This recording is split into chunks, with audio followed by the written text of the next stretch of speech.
Hey y'all, today I wanted to explain the exposure triangle to you really fast, and then I'm going to show you how to adjust for some of this stuff, specifically in white objects in post-production. So the exposure triangle refers to the three settings on your camera that are going to determine your exposure. My ideal exposure is somewhere within these first two steps, either above or below middle exposure. The first setting I'm going to talk about is your ISO, which refers to the amount of light that your camera sensor requires to get an image. So the lower the value, the darker your image, but the less noise you'll have. And the higher the number, the more noise you'll have, but the brighter your image will be. And I'll explain how this relates to your shutter speed and your aperture as well.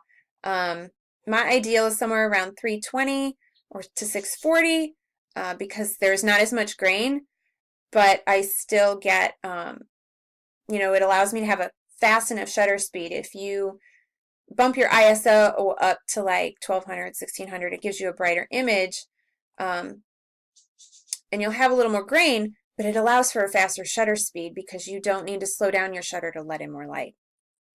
Okay, and over here on this side is your shutter speed, which determines how fast your shutter opens and closes to capture your image, but it also determines how sharp your image is going to be.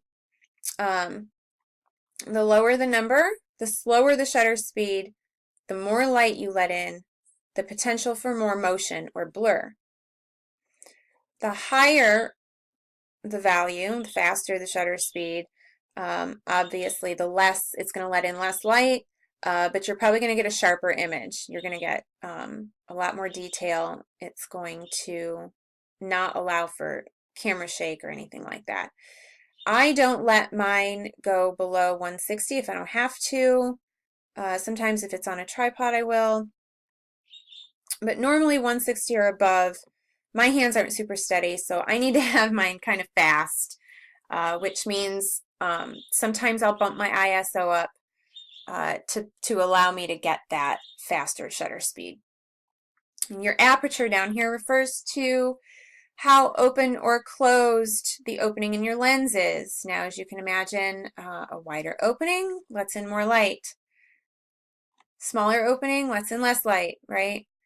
This is where it gets a little funny. The lower the number, the bigger the opening, the more light you let in. The smaller your focal range or depth of field.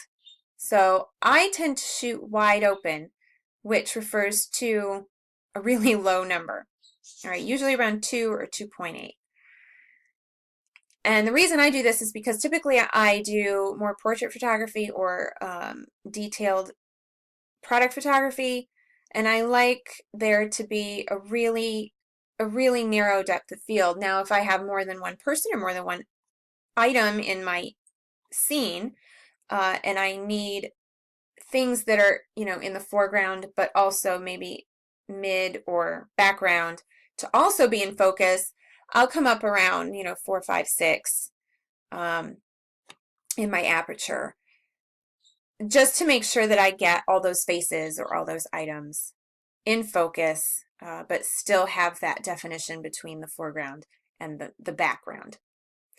So all of this, if you get it right, you should get great images straight out of camera, but none of us always get it right. Even I need to edit and post. So next I'm going to show you how to kind of tweak these settings in post when you don't get it right, and how to make a better image after you've captured it in camera.